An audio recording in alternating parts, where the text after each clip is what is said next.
अभी तक एपिसोड 1 और एपिसोड 2 में आपने सुना एक अनजान लड़की कैसे रोहित के ख्यालों में राज करने लगती है। रोहित ना चाहते हुए भी उसकी यादों से बाहर नहीं जा पाता है। उससे मिलने के लिए क्या क्या करता है, यह सब आपने हमारे पिछले एपिसोड 1 और एपिसोड 2 में सुना। इस एपिसोड में आपको आगे की कहानी सुनने को मिलेगी।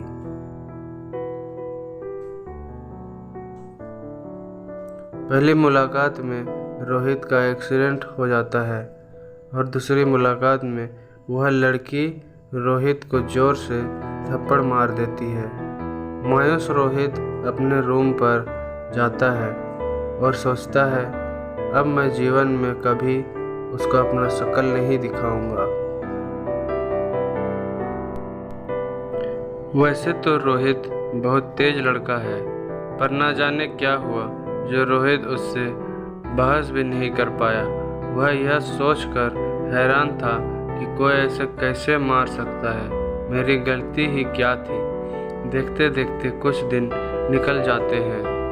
रोहित अपने मन से स्वाति का ख्याल निकाल देता है।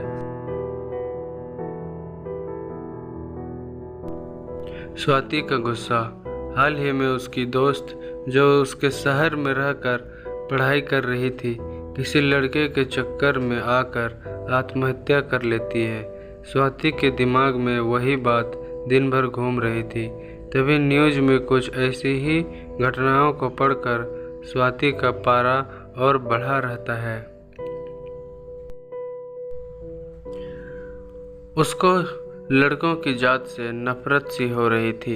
वह सोचती है आखिर हर लड़का ऐसा क्यों होता है जो केवल लड़कियों का फायदा उठाना चाहता है।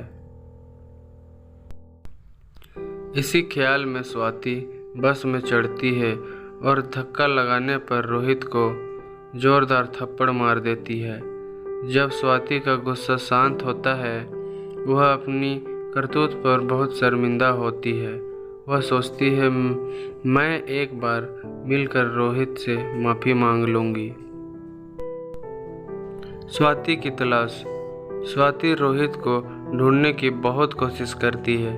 जहाँ पर रोहित उसको पहली बार मिला था, एक दो बार वहाँ पर खड़े रहकर इंतज़ार करती है, पर कुछ पता नहीं चलता। स्वाति यह सोचकर कोशिश छोड़ देती है अगर किस्मत कभी दोबारा उसको मौका देगी तो वह रोहित से माफ़ी ज़रूर मांगेगी और अपनी गलती की वजह बताएगी। रविवार की शाम डीबी मॉल में बहुत भीड़ हुआ करती है। रोहित फूड कोर्ट में जाकर अपने दोस्तों के साथ कोल्ड ड्रिंक्स और बर्गर खाने जाता है। जैसे तैसे सीट पर जगह मिलती है और वह अपने दोस्तों की गप्पों में इतना बिजी रहता है कि अपने आने जाने वाले लोगों पर उनकी नज़र तक नहीं पड़ती। कॉलेज की बातें और ना जाने क्या क्या। तभी अचानक साइड से आवाज़ आती है, सॉरी। रोहित देखता है यह तो स्वाति है, मासूम सी शक्ल लिए डरी डरी सी सॉरी बोल रही है। रोहित एक पल को सोचता है क्या यह वही लड़की है जिसने भरी बस में बिना कुछ सोचे समझे मुझे थप्पड़ मारा था। इतनी मासूम लड़की ऐसा कैसे कर सकती है और मैं ऐसे कैसे सह सकता हूँ। रोहित बिल्कुल चुपचाप अपने ख्यालों में खोया रहता है। स्वाति खड़ी नर्वस होने लगती है और एक बार फिर बोलती है, सॉरी। रोहित ख्यालों से बाहर आता है और कहता है, इट्स ओके। स्वाति भी नर्वस हो जाती है और वहाँ से चली जाती है।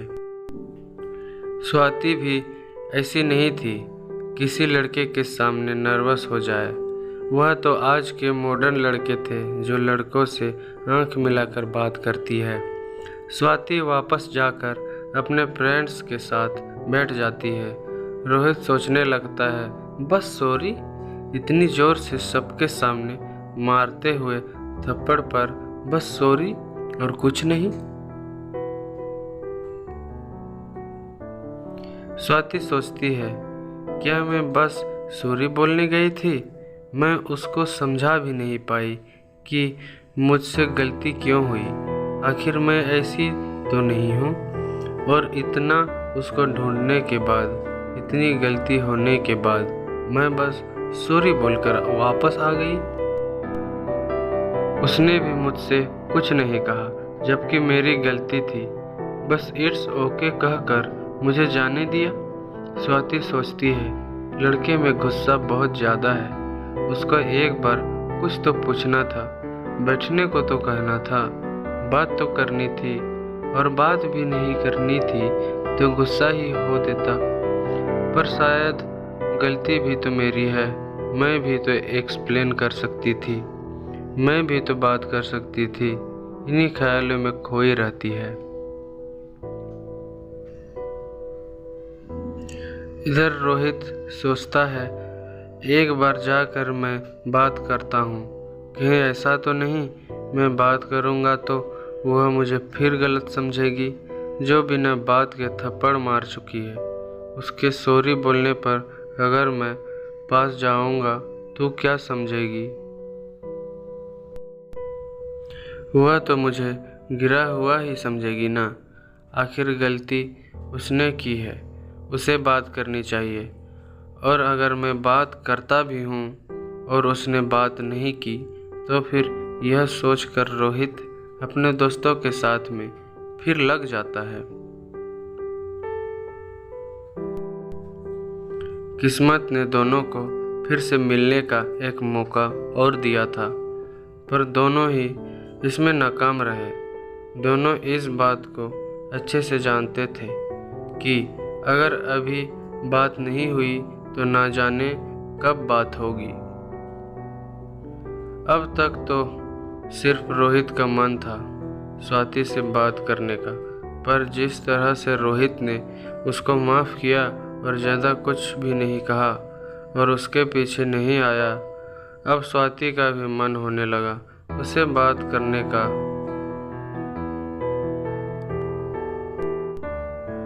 स्वाति को लगने लगा, लड़का अच्छा है, फ्रेंडशिप तो कर ही सकते हैं। पर बात सिर्फ इतनी थी कि दोबारा रोहित से बात करने की स्वाति की हिम्मत नहीं हो रही थी। उसको लग रहा था, मैं फिर गई और उसने बात नहीं की तो क्या होगा। एक बार तो मैं नर्वस हो गई, दोबारा नर्वस हुई तो फिर मैं कभी उससे बात नहीं कर पाऊंगी। स्वाति यह भी सोच रही थी, अगर आज बात नहीं की तो फिर दोबारा कभी बात ना हो पाएगी।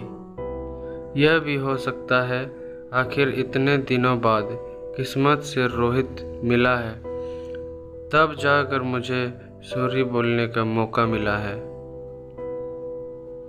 काश मैं उस समय उससे बात कर पाती और अपनी बात समझा पाती।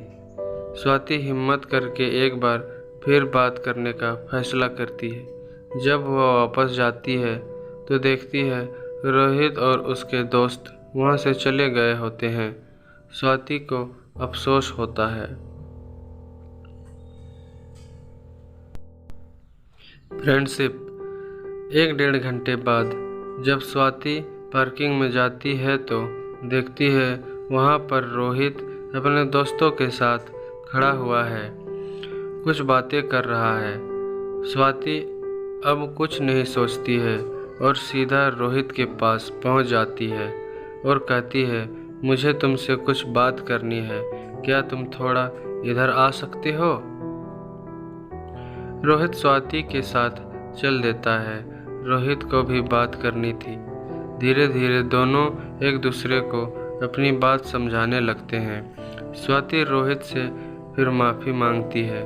रोहित कहता है, इसकी कोई ज़रूरत नहीं, जो कुछ हुआ वह जाने दो। आखिरकार प्यार की कहानी में दोनों की दोस्ती होने वाली रहती है।